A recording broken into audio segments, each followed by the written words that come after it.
This is a woman that is running for Texas governor, but she is a 9/11 truther, or at least thinks that there's some good questions that haven't been answered. I agree with you, but one of them is not, did George Bush blow up the World Trade Center? I have questions myself. I had many questions after 9/11. Could Flight 77, which reportedly hit the Pentagon, had flown back towards Washington, D.C. for 40 minutes without being detected by the FAA's radar or even the superior radar possessed by the U.S. military? The agency was in Washington the week of 9/11 and reportedly had $100,000 wired to Mohammed Atta, considered the ringleader of the hijackers. Did the Secret Service allow Bush to complete his elementary school visit, apparently unconcerned about his safety or of that of the school children? Let me again ask you this question.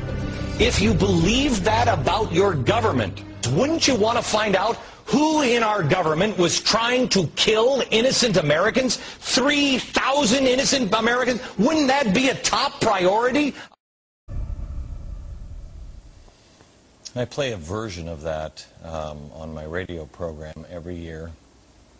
It was originally produced by a guy named Eric Chase and Nick Daly at work for me, and they're brilliant. And it brings me back to exactly how I felt that day. In the end, you heard the audio. That was actual audio of me on the radio, and I remember reading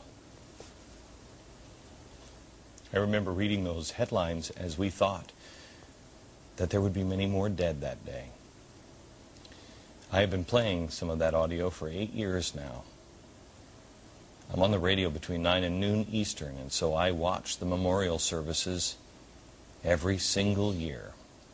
They haven't changed much. Memorial services here in Manhattan, you could have run a replay of last year's or 3 years, 5 years ago, and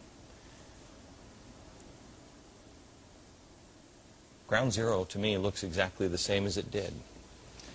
After we went and we marked the 1-year anniversary, I can't help but notice the hole in the ground where the World Trade Centers once stood so proud and mightily. It's still just a hole in the ground.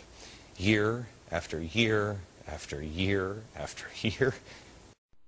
Let me be real honest with you, and I don't think anybody on talk radio, I don't think anybody in their right mind is going to ever say this out loud, but I wonder if I'm the only one that feels this way. You know, it took me about a year to start hating the 9/11 victims' families. It took me about a year. And I had such compassion for them, and I really, I wanted to help them, and I was behind, let's give them money, let's get started, all of this stuff.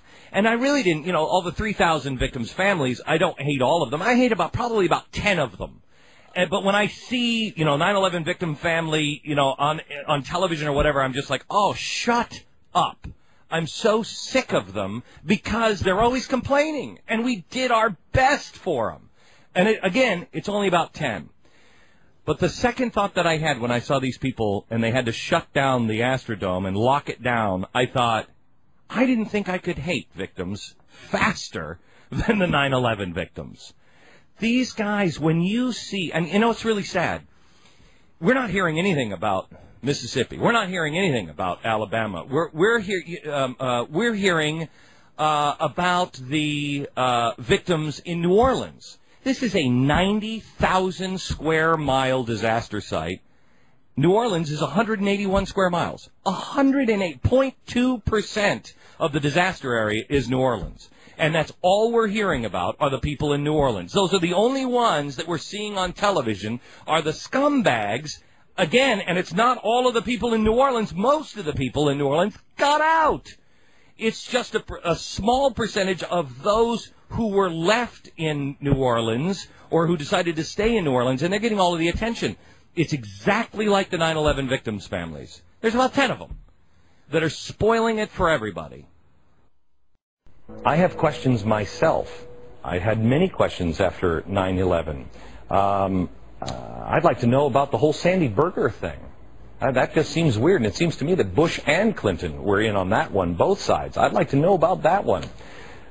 You have a right to peacefully, reasonably question your government. You have a responsibility to do that. If you believe that about your government, wouldn't you want to find out who in our government was trying to kill innocent Americans? 3,000 innocent Americans? Wouldn't that be a top priority?